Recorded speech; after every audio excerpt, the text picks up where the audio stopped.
பார்த்தா இடியாப்ப கதை மாதிரி சுற்றி எடுக்கிறாங்க. நிறைய காமெடி ஆக்டரை போட்டு பண்ணியிருக்காங்க. பட் அது இன்னும் ஒர்க் அவுட் ஆகலையோ அப்படின்னு. பெஸ்ட் சீன் ஒன்று இதுக்கு முன்னாடி விமல் படம்லாம் ரொம்ப சோதிச்சிட்டாரு. வடம் உண்மையாக சொல்கிறேன், வடம் எதுக்கு தான் இந்த வடம் வந்துச்சுன்னு தெரியல. உண்மையாக சொல்கிறேன், நம்ம தமிழ் பாரம்பரிய கலாச்சாரத்தெல்லாம் வந்து இன்னமும் நம்ம முன்னாடி நிறுத்தி நம்மளாம் தமிழண்டான்னு அடிச்சு ஒரு வாட்டி சொல்கிற மாதிரி ஒரு காளைகள் வச்சு ஒரு பேஸ் பண்ணி ஒன்று பண்ணியிருக்காங்க. அதெல்லாம் ஒரு சில இடத்துலலாம் பார்த்தீங்கன்னா போர் அடிக்க வச்சுட்டாங்க. என்னடா என் பொண்ணு ஓம் பொண்ணு என் பொண்ணு அந்த மாதிரி ஒரு சுலப்பத்தை ஒன்று பண்ணி அதில் ஒன்று பண்ணிட்டாங்க. மற்றபடி விமல் சார் ஆக்டிங் ரொம்ப நல்லா இருந்துச்சு. அப்புறம் பிஜிஎம் சாங் ரொம்ப நல்லா இருந்துச்சு. ஏன்னா கதையில் ஒரு அடித்தலை இல்லாமல் போயிடுச்சு. ஏன்னா அவன் வீடு கட்டும்போது என்ன பண்ணுவான், ஃபஸ்ட்டு அடித்தலை தான் மெயினாக போடுவான். இவனுக்கு ஏதோ காளையை வச்சுக்கின்னு ஏதோ ஒன்று பண்ணுறேன்னு பண்ணிக்கிறாங்க. அதெல்லாம் பார்க்கும்போது ஓகே தான், ஒரு சில விஷயங்கள்லாம் போர் அடிக்க வச்சிச்சு. அந்த மாதிரி என்ன சொல்ல வந்தாங்க, காளையை வந்து எப்போவுமே பெற்ற புள்ள மாதிரி பார்த்துக்கிறாங்க. அப்படி வளர்த்தவங்க வந்து உண்மையாக வளர்த்தவங்க தான் அந்த பாசம் தெரியும், காளைகளோட அருமை அந்த எப்படி இது பண்ணணும் அப்படின்னு. அதை வந்து கடைசியில் அந்த காளையை வந்து ஒருத்தர் இது பண்ணி அது சில விஷயங்கள் போகுது. அப்புறமா அது உள்ள ஒரு குழப்பங்கள் வருது, ஃபேமிலிக்குள்ளே ஒரு விஷயம் வருது. அப்படியே போகுது பிரச்சனைகள் போய் பார்த்தா இடியாப்ப கதை மாதிரி சுற்றி எடுக்கிறாங்க. ஏன்னா இப்போ வந்து ஒரு பேஸ் ஜல்லிக்கட்டு மஞ்சள் வெட்டு காலை அப்படின்னா அதை பற்றி பேஸ் பண்ணி போயிருந்தேன்னா ஓகே, ஓரளவுக்கு நல்லா இருந்தது. ஃபுல்லாக கதை ஏன் கதை உன் கதை எடுத்து விட்டு கதை கள்ளக்காதல் கதை அதான் எல்லா கதையும் போட்டு ஒன்றா எடுத்தது மாதிரி ஆகிப்போச்சு.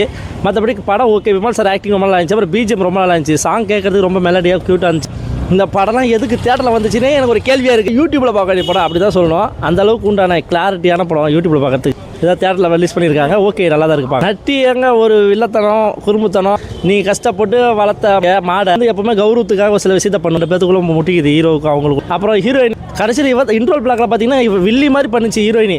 என்னடா கடைசியில் நல்ல மாதிரி இதை கடைசியில் வில்லி இவதான் அப்படின்னு பார்த்தா கடைசியில் கிளைமேக்ஸில் ஒரு ட்விஸ்ட் மேலே ட்விஸ்ட். ஐயோ, அந்த ஜல்லிக்கட்டு சீன்லாம் பார்க்கும்போது ரொம்ப தத்ரூபமாக ரொம்ப சூப்பராக பண்ணியிருக்காங்க. அதெல்லாம் பார்க்கும்போது நம்ம மதுரையில் இருக்கிற மாதிரியே இருக்குது. மதுரை நம்ம வாடிவாசலில் பார்க்குற மாதிரி எப்படி ஜல்லிக்கட்டுலாம் ஃபைட்டு அந்த மாதிரிலாம் அது நம்ம அப்படியே அது தத்ரூபமாக பண்ணியிருக்காங்க. அதெல்லாம் பார்க்கும்போது ரொம்ப நல்லா இருந்துச்சு. அப்புறம் விமல் சாரை பார்க்கும்போது செம்ம கேரக்டராக பொருந்திருக்காரு.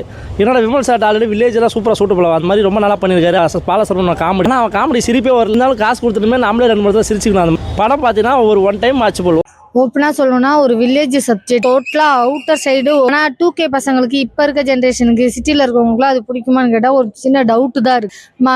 ஜல்லிக்கட்டுன்னா ஞாபகம் வரும், ஜல்லிக்கட்டு. அதை தாண்டி வடம்னு ஒரு விஷயம் இருக்குங்கிற விஷயத்தையும், அதுக்கப்புறம் அவங்க எந்த அளவுக்கு அந்த மாடை ட்ரெயின் பண்ணுறாங்க, எப்படிலாம் அதோட கனெக்ட் ஆகுதுங்கிற விஷயத்தெல்லாம் சூப்பராக காமிச்சிருந்தாங்க. அது எல்லாமே நல்லா இருந்தது. ஆனால் ஃபர்ஸ்ட் ஹாஃப்ல ஒரு கான்செப்ட் ரீதியாக ஒரு விஷயம் கொண்டுட்டு வராங்க. அது ஒரு சில இடத்துலலாம் ஏற்றுக்கிற மாதிரியே தெரியல.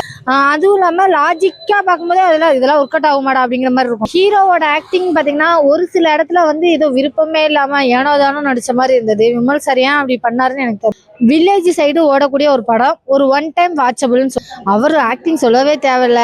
ஹீரோவானாலும் பண்ணுவேன், வில்லனாவும் பண்ணுவேன், காமெடி ரோலும் பண்ணுவேன், ஒரு போலீஸாவும் பண்ணுவேன் அப்படிங்கிற மாதிரி அவர் ஆல்ரவுண்டர். இந்த படத்துல உண்மையிலே ரொம்ப நல்லா இருந்தது. வில்லங்கிற அந்த ஒரு தோற்றத்துக்கான ஒரு சில விஷயங்கள்லாம் உருவாக்குறது. அதே நேரத்துல மனைவி மேல ரொம்ப பாசமாவும் அன்பாவும் இருக்கிறதா இருக்கட்டும். அந்த மாதிரி முனிஷ்காந்த் அவரோட ஆக்டிங் ரொம்ப நல்லா இருந்துச்சு. நிறைய காமெடி ஆக்டரை போட்டு பண்ணியிருக்காங்க. பட் அது இன்னும் ஒர்க் அவுட் ஆகலையோ அப்படின்னு. ஸ்க்ரீன் பிளேலாம் எனக்குலாம் அவ்வளோ அந்த ஒரு மாடு அந்த ரவுண்டு காட்டுறதா இருக்கட்டும், மெடிக்கல் செக்அப் எடுக்கிறதா இருக்கட்டும், எப்படி பசங்களை உள்ள விடுறாங்கிறது இருக்கும் ரொம்ப தெளிவாக காமிச்சிருந்தாங்க. அந்த மாடுக்குள்ள அவங்க எவ்வளோ அட்டாச் ஆயிருக்காங்க, ரொம்ப ரியாலிட்டியாக காமிச்சிருந்தாங்க. இந்த பழைய டைலாக்காவே இருக்கிற மாதிரி ஒரு ஃபீல். சார் படம்னு என்ன சொல்றது, இதெல்லாம் ஒரு படம். மீட்டிங்ல வந்து ப்ரெஸ் மீட்டிங்ல பார்த்தீங்கன்னா இன்னமும் இந்த படத்தை பற்றி கதையை சொன்னாங்க. ஆனால் உள்ள போய் பார்த்தா அப்படின்னு ஒரு ஷாக். ஏன்னா அந்த மாதிரி மோசம். ஏன்னா விமல் வந்து நடிப்பு வந்து நடிக்க முயற்சி பண்ணியிருக்காரு. அவர் அந்த நடிப்பும் வரல. ஏன்னா அவர் கதையை வந்து செலக்ஷன் பண்ண தெரியாமல் செலக்ஷன் பண்ணி மோசமான வச்சுருக்கார். ஃபைட்டில் வந்து புதுசாக இப்போ தான் அறிமுகமான ஒரு மாதிரி ஃபைட்டு நல்லா போடுறதுக்கு முயற்சி தான் பண்ணியிருக்காருன்ட்டு நல்லாவே முகத்துலையும் சரி அவர் காட்டுற ஆக்ஷன்ஸ் நல்லா தெரியும். இதை நடிப்புன்னு சொன்னால் கதாநாயகன் முனிஷ்காந்த் பிரமாதமாக நடிச்சிருக்காரு, நல்ல ரோடு. இப்போ அவருக்கு முனிஷ்காந்துக்கு அடுத்தது வர கேட்டெல்லாம் ரொம்பவே நல்லதுக்கப்புறம் வந்து பார்த்தீங்கன்னா நடராஜ், ஏன்னா அவர் தான் கொஞ்சம் மெயின். அப்புறம் நம்ம ஆடுகள் நிறைய இவங்க ஒரு 3 பேர் 4 பேர் தான் இவங்களாம் தான் மெயின். நல்லா நடிக்கிறதுலாம் நல்ல சந்தர்ப்பம். இவருக்கு நிறைய சந்தர்ப்பம் இருந்தும் அந்த நடிப்பெல்லாம் கோட்டை வந்த கதையா வராத கதையா கேட்டால் கலப்படமான வெங்க எந்த கூலி இதெல்லாம் பார்த்த படத்தை அப்படிங்க சொன்னா அதில் காதலிச்சவனே கூடவே இருந்துட்டு கதாநாயகன் எப்படியே பழி வாங்க நினைப்பாங்க. இதுலயும் அப்படியே பார்க்க வந்து நம்ம தெரிஞ்சு மோசமாக தான் கொண்டு போயிருக்காங்க. உன்னையோட ஃப்ரேம் நல்லா 2 மாடு கண்குட்டியா இருக்கும்போது பிரிச்சுறாங்க. சின்னதாக இருக்கும்போது அவங்க அது வளர்ந்து அதுக்கப்புறம் 2 ஒன்னா சேர்ந்து காட்டுற ஃப்ரேம் வந்து நடிப்பு மேலதான் குறை, கதை மேலதான். பெஸ்ட் சீன் ஒண்ணுமே. இன்னொரு ஒரு பெஸ்ட் சீன் என்ன சொல்றதுன்னா, முனிஷ்காந்தோட பொண்ணு வந்து நடராஜன் மேல ரொம்ப பாசம் வச்சிருக்கும், அளவுக்கு அதிகமான பாசம்.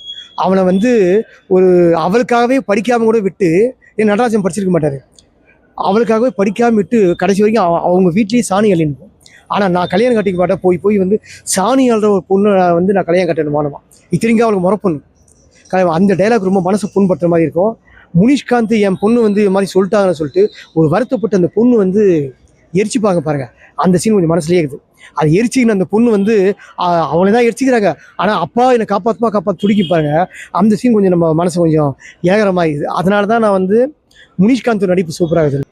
அதான் 3-4 பேர் தாங்க, முனிஷ்காந்த், நடராஜன், இவர். ஒரு ஓகேயான படம் தான். இது வரைக்கும் இதுக்கு முன்னாடி விமல் படம்லாம் ரொம்ப சோதிச்சிட்டாரு. ஸோ அந்த விதத்தில் இந்த படம் நல்லா இருந்ததுன்னு சொல்லலாம். ஆஹா ஓன்ற அளவுக்கும் இல்லை, மோசன்ற அளவுக்கும் இல்லை, ஒரு ஆவரேஜான ஒரு ரூரல் படம் தான். இதுக்கு முன்னாடி பார்த்தீங்கன்னா வேங்கை, சண்டைக்கோழி, இந்த மாதிரி கதை, தேவர் மகன், இந்த அப்பா மகன் ஊருக்குள்ளே பெரிய ஆட்களாக இருக்கிறது, அந்த மாதிரி. அதே மாதிரி இந்த ஜல்லிக்கட்டை வச்சு நிறைய படங்கள் வந்திருக்குல்ல, அதில் வந்து இந்த வாடிவாசல் ஜல்லிக்கட்டு நிறைய படங்கள் எடுத்திருப்பாங்க. பட் இந்த வடமாடு ஜல்லிக்கட்டுன்றது இந்த நடுவில் மாட்டை கட்டி அதை சுற்றி வர அந்த ஜல்லிக்கட்டை நிறைய காட்டியிருக்க மாட்டாங்க. அதுக்கான ப்ரிப்பரேஷன் மாட்டை எப்படி பண்ணுறாங்கலாம் அதெல்லாம் இந்த படத்தில் நல்லா காட்டியிருப்பாங்க. ஸோ அது அந்த வகையில் நல்லா இருந்தது. அதுக்கப்புறம் இந்த விமல் அவர்கள் வந்துட்டு முழுக்க சீரியஸாக மாஸ் ஆக்ஷன் அப்பீலில் இதில் பண்ணியிருக்காரு. ரொம்ப பெருசாக ஒர்க் அவுட் ஆகலனாலும் படம் முழுக்க நம்மளுக்கு அது வந்து ஒரு குறையா தெரியல, நல்லா பண்ணியிருக்காரு. வடம்னா இந்த மாட்டை கட்டுற கயிறு, அதுதான் அந்த நடுவில் அந்த கயிறை வச்சு தான் மாட்டை கட்டுவாங்க, அதுதான் வடம். அதுக்கு அதை பேஸ் பண்ணி தான் எடுத்துருக்கேன். ஏன்னா படம் வந்து அதை பற்றி தான், ஒரு மாட்டு வளர்ப்பில் உள்ள பிரச்சனையில் அந்த 2 குடும்பத்துக்கு நட வர பிரச்சனை எவ்வளோ தூரத்துக்கு எக்ஸ்ட்ரீமாக போகுது ஊருக்குள்ளே, அது எவ்வளோ பெரிய கௌரவமாக பார்க்குறாங்க, மரியாதையாக பார்க்குறாங்க, அதனால எவ்வளோ பெரிய பிரச்சனைகள் போகுது, அதை எப்படி சந்திக்கிறாங்கன்றது தான். இப்போ இங்கேருந்து பார்க்குறவங்களுக்கு இதெல்லாம் ஒரு பிரச்சனையான்னு தோணும். பட் ஊருக்குள்ளே அந்த மாட்டை வச்சு வளர்க்குறவங்களுக்கு அது எவ்வளோ பெரிய கௌரவம்னு அந்த படத்தில் காட்டியிருப்பாங்க. ஸோ அது வந்து எவ்வளோ தூரத்துக்கு எக்ஸ்ட்ரீமாக போகுதுன்றது தான். ஸோ வடம்ன்ற டைட்டில் வந்து அந்த கயிறு தான் வடம். நட்டி வந்து ஆப்வியஸ்லி வில்லன் ரோலாக பிரமாதம் பண்ணியிருப்பாரு. அவருக்கு குறிப்பிட்ட அந்த கொடுத்த நேரத்தை ரொம்ப அழகாக பயன்படுத்தியிருக்காருன்னு சொல்லணும். விமல் அவர்களுக்கு வந்துட்டு அவர் எப்பயுமே பார்த்தீங்கன்னா இந்த மாஸ் ஆக்ஷன் பண்ணால் கூட இந்த ஜோவியெல்லாம் ஜாலியாக பண்ணிட்டு போகிறது, சார்க்கசம் பண்ணுறது, இதெல்லாம் இந்த வைபாக இருக்கிறதுலாம் நல்லா பண்ணுவார். பட் இந்த படம் வந்து படம் ஃபுல்லாகவே கொஞ்சம் சீரியஸாக, படம் ஃபர்ஸ்ட் ஹாஃப் வந்து கொஞ்சம் சோகமாக அப்படி வரது தான், செகண்ட் ஹாஃப் கொஞ்சம் சீரியஸாக ஆக்ஷனாக வரது தான். நல்லா பண்ணியிருக்காரு, முயற்சி பண்ணியிருக்காரு. இதுக்கு முன்னாடி வந்த படங்கள் பெருசாக இந்த ஒரு 2-3 படங்கள் பெருசாக அவருக்கு வந்து கை கொடுக்கல, அவரோட நடிப்புமே பெருசாக பேசப்படல. அந்த வகையில் இந்த படம் கொஞ்சம் நல்லா இருந்தது. பெஸ்ட் சீன் பார்த்தீங்கன்னா அந்த லாஸ்ட்டாக அந்த மாடு வந்து இந்த கிளைமேக்ஸ் வந்து 2 மாட்டுக்கும் விஷயங்கள் நடக்கும். ஃபர்ஸ்ட் சீனில் அது காட்டியிருப்பாங்க, அது கடைசியில் அந்த 2 மாட்டையும் இணைச்சிருப்பாங்க. அதில் வந்து இவரை காப்பாற்றுறது வந்துட்டு ஒரு மாடு வந்து காப்பாற்றும், அது ரொம்ப நேச்சுரலாக ரொம்ப நல்லா இருந்தது. அந்த சீன் நல்லா இருந்தது.